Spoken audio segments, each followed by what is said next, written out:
नमस्ते। आज हम एक बहुत ही मजेदार लोक कथा पर बात करने वाले हैं। ये कहानी हमें नियमों को लेकर एक बहुत गहरी बात सिखाती है। तो सबसे पहला एक सवाल, क्या होता है जब नियमों का पालन इतना ज्यादा इतना अक्षरशः किया जाए कि कॉमन सेंस ही कहीं पीछे छूट जाए? तो कहानी शुरू होती है एक गुरु और उनके एक बहुत ही सिंपल से ऑर्डर से। अच्छा, तो इस कहानी में कौन कौन है? देखिए, एक तो हैं ज्ञानी गुरु, फिर हैं उनके चार, कह सकते हैं, बड़े सीधे साधे शिष्य, और ये सब एक बैलगाड़ी पर सवार होकर बाजार जा रहे हैं अपने आश्रम की ताजा सब्जियां और फल बेचने। अब सफर तो था लंबा, तो गुरुजी ने सोचा कि चलो थोड़ा आराम कर लिया जाए।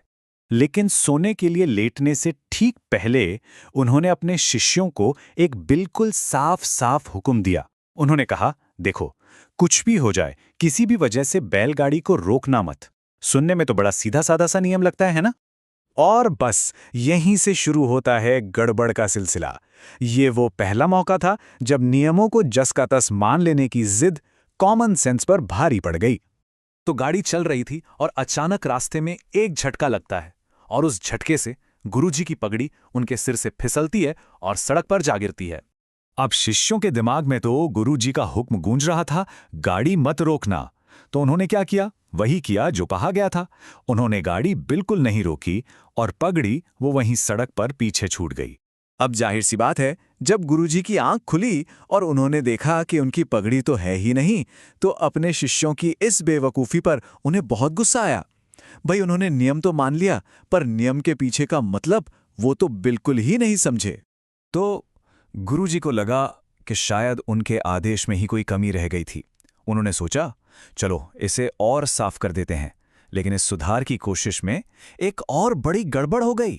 तो दोबारा सोने से पहले उन्होंने एक नया नियम बनाया। इस बार कहा, सुनो, अब गाड़ी से जो कुछ भी गिरे उसे उठा लेना। अब उन्हें लगा कि भाई, इससे ज्यादा साफ और क्या कह सकते हैं, अब तो कोई गलती नहीं होगी। मगर कहानी में ट्विस्ट तो आना ही था। गाड़ी थोड़ी ही आगे बढ़ी थी कि बैलों ने गोबर कर दिया, और वो गोबर जाहिर है रास्ते पर गिर गया। तो अब शिष्यों ने क्या किया? उन्होंने गुरुजी के नए आदेश का बिल्कुल अक्षरशः पालन किया। गाड़ी रोकी, वो गोबर उठाया और उसे लाकर ठीक सो रहे गुरुजी के बगल में रख दिया।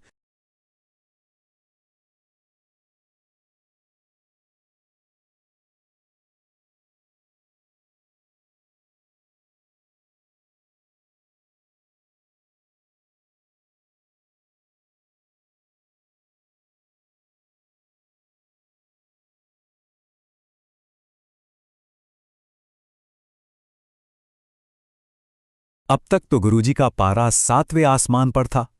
वो पूरी तरह तंग आ चुके थे। उन्होंने ठान लिया कि इस बार वो एक ऐसा फूल प्रूफ नियम बनाएंगे जिसमें गलती की कोई गुंजाइश ही न बचे। सोचिए, जब वो जागे और अपने बगल में गोबर देखा, बस क्या ही हाल हुआ होगा। इस बार उन्होंने कोई रिस्क नहीं लिया। एक कागज निकाला और बाकायदा एक एक चीज का नाम लिखकर लिस्ट बनाई कि अगर ये चीजें गिरे तो ही उठाना है। अब सब कुछ लिखित में था। लेकिन किस्मत को तो कुछ और ही मंजूर था। सफर आगे बढ़ा और रास्ते में एक और जोर का झटका लगा, और इस बार तो हद ही हो गई। गुरुजी खुद गाड़ी से लुढ़ककर नीचे जा गिरे। और गिरे भी कहां? सीधे एक दलदल में। गुरुजी बेचारे मदद के लिए चिल्ला रहे हैं, आवाज लगा रहे हैं, और उनके शिष्य वो बस चुपचाप सिर नीचे किए खड़े हैं। अब यही तो सबसे हैरान करने वाली बात है। आखिर वो अपने गुरु की मदद कर क्यों नहीं रहे थे? मतलब उनके गुरु दलदल में फंसे हैं और वो बस खड़े देख रहे हैं। वजह थी वो लिस्ट। उन्होंने गुरुजी की दी हुई लिस्ट निकाली और उसे ध्यान से देखा। उस लिस्ट में कहीं भी गुरुजी का नाम नहीं था। तो उनके हिसाब से उन्हें गुरुजी को उठाने की इजाजत ही नहीं थी। वो तो बस नियम का पालन कर रहे थे। और तभी इस पूरी कहानी में एक ऐसे कैरेक्टर की एंट्री होती है जो असल में कॉमन सेंस की आवाज है।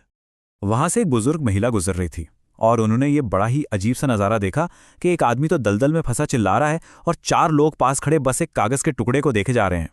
तो उन्होंने शिष्यों से पूछा कि भाई, ये सब क्या हो रहा है? शिष्यों ने उन्हें पूरी बात बताई, और हल तो इतना आसान था। उस महिला ने उनसे वो लिस्ट ली, अपनी कलम से उस पर गुरुजी का नाम लिख दिया और लिस्ट वापस पकड़ा दी। और बस जैसे ही शिष्यों ने देखा कि लिस्ट में अब गुरुजी का नाम है, उन्होंने फौरन उन्हें खींचकर दलदल से बाहर निकाल। इस एक घटना ने शिष्यों को वो सबक सिखा दिया जो शायद वो कभी नहीं भूलेंगे। इसके बाद सब के सब चुपचाप बिना एक शब्द कहे अपने आश्रम की ओर वापस चल पड़े। तो आखिर इस पूरी कहानी से हमें सीखने को क्या मिलता है? यह हमें सोचने पर मजबूर करती है ना, कि हम भी अपनी जिंदगी में कितनी ही बार किसी लिखे हुए नियम या किसी प्रोसेस में इतना उलझ जाते हैं कि सामने रखा सीधा साधा जवाब, हमारी अपनी कॉमन सेंस हमें दिखाई ही नहीं देती।